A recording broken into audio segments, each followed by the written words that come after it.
enquanto a gente ficava sem palavras com as imagens do Afeganistão, tinha gente entrando com pedido no STF para ficar sem palavras na CPI da Covid.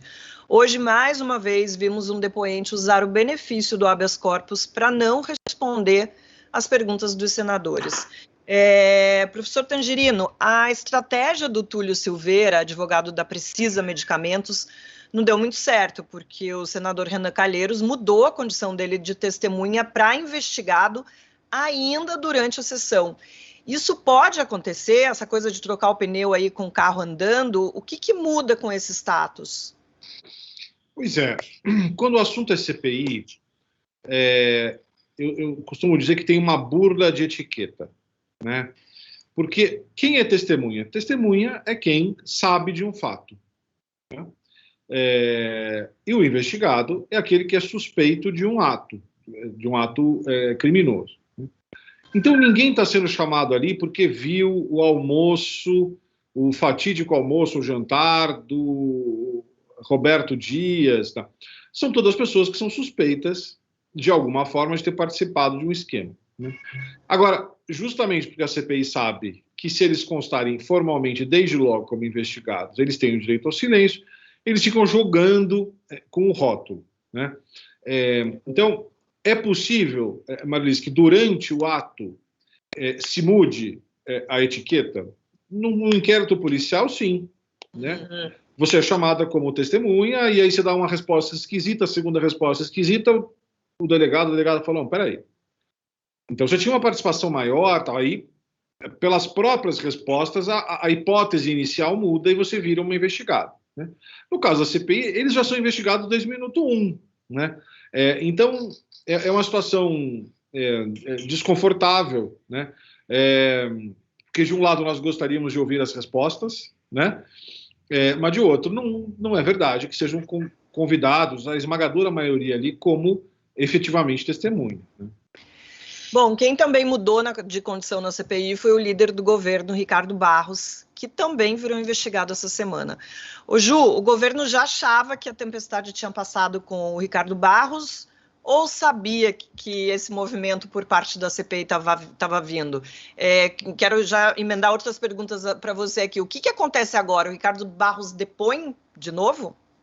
Então, como o professor bem colocou, a CPI fica jogando com isso, coloca como testemunha, porque na prática a testemunha tem a obrigação de falar a verdade, a testemunha não pode mentir. Mas todo mundo sabe desde o minuto número 0 que o Ricardo Barros entraria nessa como investigado. Existia inclusive uma declaração já dentro da própria CPI do deputado Luiz Miranda de que ele teria sido citado pelo presidente nesse rolo. Então, assim, ele já não era uma testemunha desde o princípio. Já era esperado que isso acontecesse, não tem nenhuma novidade nisso, mas eu também não sei se isso é uma tempestade para o governo, porque a posição do Ricardo Barros já era conhecida. Quando ele foi à CPI, inclusive, ele foi trucando, ele falou, é isso mesmo, falou meu nome, vamos tirar isso da frente? O presidente falou meu nome mesmo. Então, ele mesmo construiu uma narrativa que esvazia um pouco essa menção ao nome dele, e agora vai depender muito de como que isso juridicamente vai caminhar. Com relação a um novo depoimento, ontem lá na CPI, eles tiveram uma reunião, a cúpula se reuniu depois do colegiado, lá no gabinete do Omar Aziz, e eles chegaram à conclusão de que esse papel político, porque a CPI, na verdade, é um grande fato político, né? E eles se deram conta de que este fato político está morrendo junto com o assunto. Eles empregaram essa narrativa, eles conseguiram colar no presidente a responsabilidade de ter atrasado o início da vacinação. Isso ficou muito marcado quando a gente estava ainda nessa dúvida, ninguém sabia quando é que ia ser vacinado, quando não ia. Agora a gente já está falando de vacinação de adolescentes, então isso esvazia um pouco. Mesmo outros episódios, eles veem que não tem muita materialidade. Esse caso mesmo do Ricardo Barros, eles tinham expectativa de haver uma gravação, que aí isso dá uma materialidade, cria ali, né, um fato, né? Uma coisa que as pessoas vão lembrar, como lembram até hoje do Tem que Manter Isso Aí. Não apareceu essa gravação, então eles agora já estão correndo para encerrar essa CPI. O Ricardo Barros provavelmente não deve ser chamado de novo, o Eduardo Pazuello também não deve ser chamado de novo. Eles devem ouvir amanhã o grande depoimento que eles ainda acham que pode ser alguma coisa, acontece amanhã, que é o do Francisco Maximiano, que é o presidente, o dono, né, o empresário lá responsável pela Precisa Medicamentos. E agora vai ter mais uma outra coisa, eles devem falar com vítimas, familiares de vítimas, e vão correr para encerrar. A expectativa é já entregar o relatório em setembro, no mês que vem, e o relatório está meio que pronto já. Hoje eu falei com interlocutores do Renan, que disseram, já está tudo meio amarradinho, se tiver mais alguma coisa a gente inclui, mas assim, agora é embalar e aí ver, a partir daí, o que vem. Pode ser uma tempestade para o governo? Pode, mas nada indica nesse momento. Quero pegar esse gancho que você falou dos relatórios para fazer uma pergunta para o professor Tangerino. A gente tem visto aí os senadores anteciparem os crimes que devem ser apontados no relatório final da CPI. Na semana passada, a gente viu os senadores falaram em crimes de curandeirismo e charlatanismo para o Bolsonaro. E hoje apareceu o crime de falsificação no horizonte. Professor, como é que você vê essas antecipações desse relatório final? Veja, não vai ser uma tarefa muito simples o enquadramento criminal dessas condutas, sobretudo em relação ao presidente, né? O direito penal ele tem alguma eficiência para conflitos João e Maria, né? Furto, roubo, homicídio, né? Para esses crimes pouco complexos, o sistema roda razoavelmente bem, né? E, naturalmente, quem cria os crimes, quem tem o poder de criar crime é o legislativo, né? E o legislativo não corta na própria carne, né? Então, por que eu estou dizendo tudo isso, né? Curandeirismo, charlatanismo, eu acho uma bobagem, né? Não é por aí a solução, né? Agora, então... também, qual que é um problema adicional de a gente pensar em curandeirismo e charlatanismo? Eles têm a pena desse tamaninho, né? É a montanha parindo um rato, né? Então, eu acho que esse recurso a muitos delitos, a muitos nomes, acho que não ajuda muito, né? Crimes de média gravidade, nós temos crimes objetivíssimos, né? Quando ele tuitou, eu não sei se foi bem tuitou, mas enfim, quando ele publicizou o inquérito sigiloso das investigações das fake news, né, é um crime flagrante, inquestionável, né? Mas não tem lá uma pena tão alta. Aparentemente, essa questão do documento do TCU, que ganhou o rótulo dentro do palácio, em algum lugar, é outra concretude, né? Mas aqui acho que vale uma pausa, né, para dois comentários. Um nós não precisamos de imputação criminal para o Bolsonaro, né? Porque existe um caminhão de crimes de responsabilidade que estão... Isso que eu ia perguntar para o senhor, já tem, antes mesmo dessa CPI estar instalada, já tinha uma dezenas aí de crimes de responsabilidade, então não precisaria mais nada disso que a gente está vendo, é isso? É isso, e os crimes de responsabilidade estão muito mais bem desenhados, né? Sem essa esticada de charlatanismo aqui e acolá, né? Então, quer dizer, o legislativo poderia solucionar este problema bem antes, de uma maneira bem mais adequada. Removido da presidência, deixa o Ministério Público Federal aí de primeira instância apurar essas condutas todas, né? E aí, então, agora tem o segundo momento disso, que em relação ao presidente, a CPI não muda, do ponto de vista estritamente jurídico, não muda nada. Enquanto o presidente da Câmara for o Arthur Lira e ele tiver com a posição que tem hoje, enquanto o Procurador-Geral da República for o Aras e ele tiver a posição que tem hoje, a CPI pode ter 10 mil páginas, o relatório da CPI pode ter 10 mil páginas, 1000 delitos e nada vai mudar, né? Agora, em havendo interesse, né, institucional, né, eu estou bastante convencido de que é possível imputar ao presidente o crime de propagação de epidemia com resultado morte, né? É um crime gravíssimo, a pena mínima é de 20 anos, né? Então, eu acho que das duas, uma. Ou a CPI foca com qualidade, com tecnicalidade, num crime de verdade, né? Ou, para terminar o relatório dizendo que foi curandeirismo e charlatanismo, melhor nem mencionar crime do presidente, né? E explorar os crimes, então, dos escalões inferiores, né? Já falei muito aqui. A saída, para mim, para Bolsonaro, sempre foi o crime de responsabilidade. Esses cálculos que a gente vê, os epidemiologistas, difícil falar essa palavra, fazendo sobre a questão da vacinação, se a vacina tivesse sido comprada, se as pessoas já tivessem começado a ser vacinadas, né, lá em dezembro, quando a gente viu Inglaterra e Estados Unidos já começando a vacinar, esses cálculos podem pesar nessa acusação a qual você se refere? Sim, né, porque existem alguns crimes que são agravados pelo resultado morte, né? Classicamente, você precisa identificar um morto, né, um CPF, o José, a Maria, o Pedro, né, alguém objetivamente. Nesse caso aqui, vai ser muito difícil você ligar uma omissão ou uma ação do presidente de boicote, né, até dando um passo antes, né? Os epidemiologistas, essa palavra é difícil mesmo, alguns deles, tipo a Deise Ventura, tá? Tem trabalhado consistentemente com a hipótese de que o plano do governo sempre foi, né,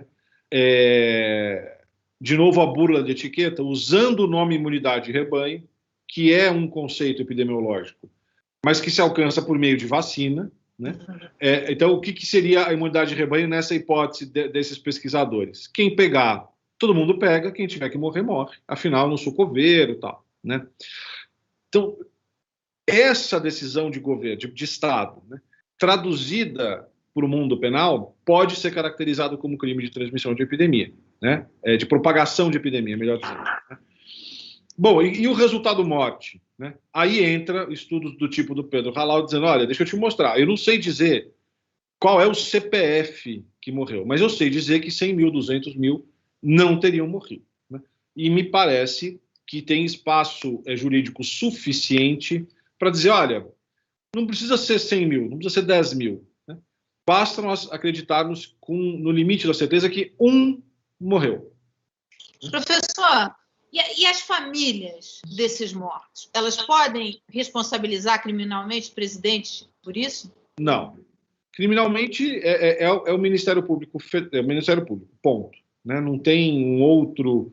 Mas elas podem pedir indenização ao governo, por exemplo, por essas perdas?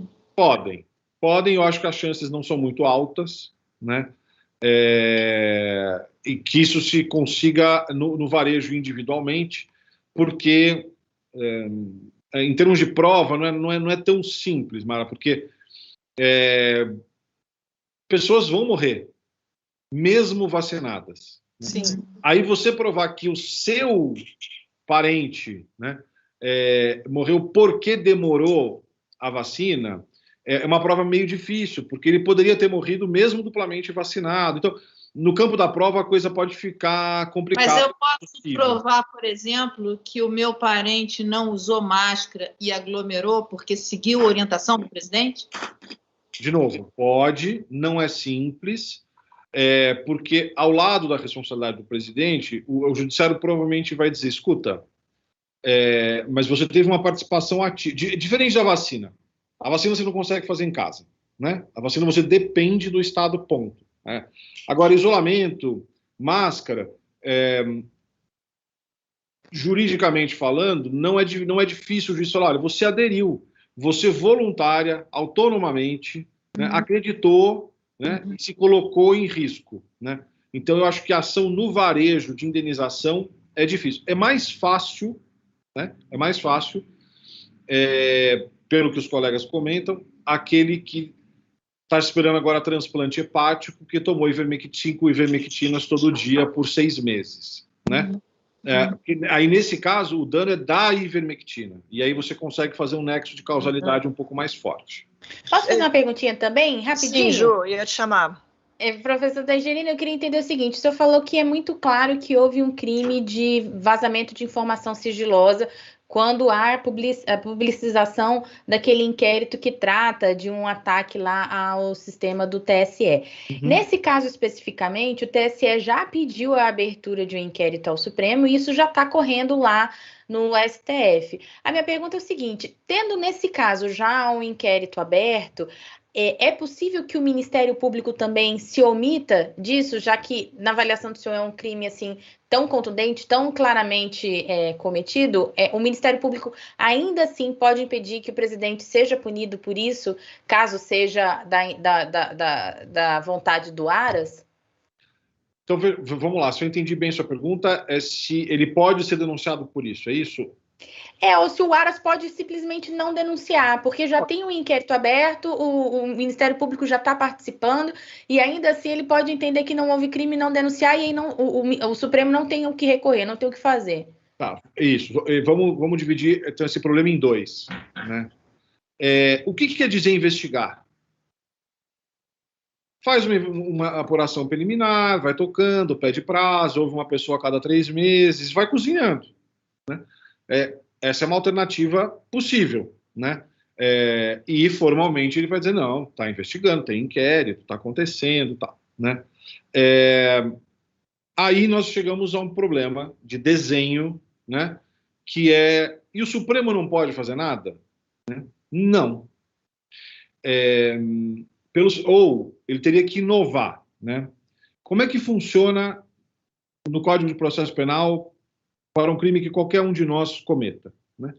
Se o Ministério Público pede o arquivamento e o juiz ou a juíza discordam, né? Primeira instância, diz o Código de Processo Penal, o juiz ou a juíza mandam para o chefe do Ministério Público. Então, no caso estadual, o Procurador-Geral de Justiça, no caso federal, o Procurador Regional da República. Quando a gente está no Supremo, o chefe é ele mesmo, né? Então, nós criamos um desenho em que nós não imaginávamos a hipótese de o Procurador-Geral sentar em cima. Embora a gente tenha tido o brindeiro, a gente está bastante tempo com a chance de mudar isso, né? Mas, enfim. Né? Existe uma saída. Bom, até ontem, o Supremo dizia, bom, é o PGR, não tem chefe, não tem para quem mandar, arquivo. Recentemente, você tem percebido o mau humor dos ministros com esta posição, né? Existe um desenho que aí seria forçar um pouquinho a barra, né? Que é tentar uma analogia, dizendo o seguinte, olha, o Conselho Superior do Ministério Público tem atribuições de supervisão do PGR, inclusive, hoje ou ontem teve uma notícia crime aí do Alessandro Vieira e de mais alguém para este conselho. O Supremo, como dizia o ministro Nelson Jobim, são os 11 juízes da República que erram por último. Né? Se eles encasquetarem que é possível uma analogia de que diante de um arquivamento do Aras que eles discordem, eles podem mandar para o Conselho Superior do Ministério Público, e isso passar, está passado. Eu, pessoalmente, não gosto desses arranjos ad hoc, né? Porque onde passa boi, passa boiado. Né? Melhor seria que nós criássemos uma alternativa legislativa. E o Conselho Superior do Ministério Público é o órgão adequado para isso. Né? Enfim, me alonguei aqui, mas hoje, com a jurisprudência de hoje, com o desenho de hoje, o Supremo não pode fazer nada. Pode terminar, desculpa, eu aqui. Não, é que me ocorreu agora. Até o Augusto Aras soltou uma nota meio mal-humorada, né, um comentário mal-humorado, dizendo, olha, o que é essa história de ministro do Supremo ficar me dando prazo, em caso em que eu não tenho prazo, vocês estão querendo ditar o trabalho do Ministério Público, não é assim, né? Então, esse ruído, essa tensão está posta. Né? Já foram, acho que, 6 ministros a puxar a orelha do Aras em assuntos relacionados ao governo Bolsonaro. Outro dia eu estava falando com um procurador que falou que o Aras só não formou maioria no Supremo porque o Marco Aurélio se aposentou. Porque já foram 5 ministros que deram puxão de orelha nele de prazo, de tem que fazer, você não respondeu. Então, eu estava conversando com o procurador que fez essa brincadeira, já formou maioria, só não formou porque o Marco Aurélio se aposentou. Eu fico pensando que tipo de reclamação foi feita pelo senador Alessandro Vieira, só se foi porque ele chamou o presidente de pateta, né? Porque a atuação dele ali na CPI tem sido excelente. Agora, ao contrário, Marilis, o senador é que reclamou no Supremo contra o Aras. Ah, tá. Agora entendi. Achei que alguém tinha reclamado dele nesse. O Alessandro está dizendo que o Aras está prevaricando. E aí sim, tem previsão legal expressa. Quem é que tem competência de apurar crime do Procurador-Geral? O Conselho Superior do Ministério Público. Entendi.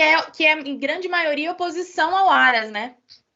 Ao contrário do CNMP, que o Aras tem maioria, no Conselho Superior ele é minoritário, né? Então, hoje é o flanco mais diretamente, digamos, preocupante para o Aras, depois o Senado, que pode cozinhar a recondução dele indefinidamente, né? Bom, enquanto o Bolsonaro pai precisa lidar com a CPI, o filho, Eduardo Bolsonaro, já está de olho em 2022. Ele foi para os Estados Unidos participar de um evento conservador e se encontrou com, todo mundo viu, ele se encontrou com o Trump, e depois, nesse evento, ele se encontrou com o Steve Bannon, que é aquele ex-amigão do Trump. Professor Pódio, o que a gente pode esperar desse encontro? O Bannon pode estar a caminho do Brasil? Bom, Marilis, foi um encontro até um pouco estranho, né? Na verdade, foi um encontro que foi liderado por um personagem muito controverso, esse encontro que o Eduardo Bolsonaro foi lá nos Estados Unidos, que ele é conhecido nos Estados Unidos como o cara do travesseiro, né?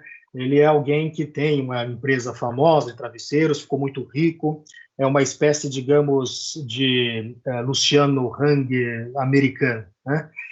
E é alguém que tem alimentado uma série de teorias da conspiração. Ele dizia, por exemplo, que no dia 13 de agosto, de sexta-feira 13, seria a data que o Trump voltaria ao poder.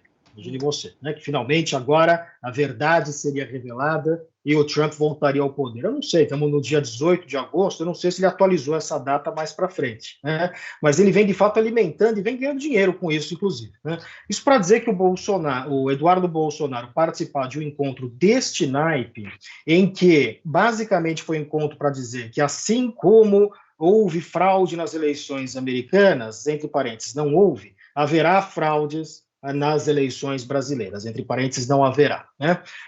Então, portanto, está preparando o terreno para um tipo de ação similar à ação do Donald Trump em janeiro, ou seja, se ficar claro que o Bolsonaro vai perder as eleições, e se for uma eleição muito parelha, acho que é pior, né? Nos Estados Unidos eu dizia a mesma coisa. Se for muito parelho Trump e Biden, vai ser muito ruim para os Estados Unidos, porque o Trump não vai aceitar uma derrota apertada, e foi o que de fato aconteceu, né? Foi uma derrota relativamente apertada em alguns estados, ou pelo menos mais apertada do que se programava, né? O que abriu espaço para essa narrativa do Donald Trump. Então, em linhas gerais, me parece que a família Bolsonaro está seguindo um pouco o manual deixado pelo Donald Trump. O Trump deixou o manual de como contestar eleições democráticas. Veja, o Donald Trump ele é o primeiro presidente da história dos Estados Unidos, o primeiro presidente da história dos Estados Unidos a dizer que quem ganhou a eleição foi ele e não o outro candidato, né? Normalmente acontece nos Estados Unidos, uma democracia, isso é o problema da polarização. Uma democracia, o que acontece? Você compete com outro candidato, o outro candidato vence, e você liga e fala parabéns pela sua vitória, né? Minha campanha podia ter sido um pouco melhor, desejo sorte, né? Que bom, seja um bom presidente. No dia seguinte estou fazendo oposição, tudo bem, é do jogo, né? Mas o aceitar a sua derrota e, portanto, a vitória do candidato é parte do jogo democrático, é parte de regras não escritas da democracia que são importantes para manter a democracia. Então, quando o Trump não aceita a sua derrota, isto causa uma deterioração que não é institucional, não é necessariamente política, ela é social, né?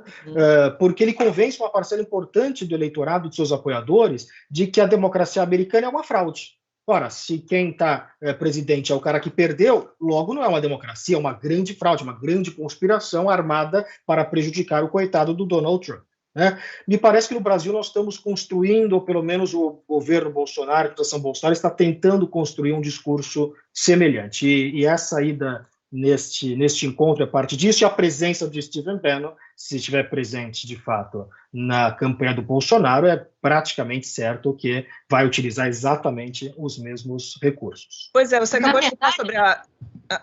Fala. Marilis, não. Vai lá.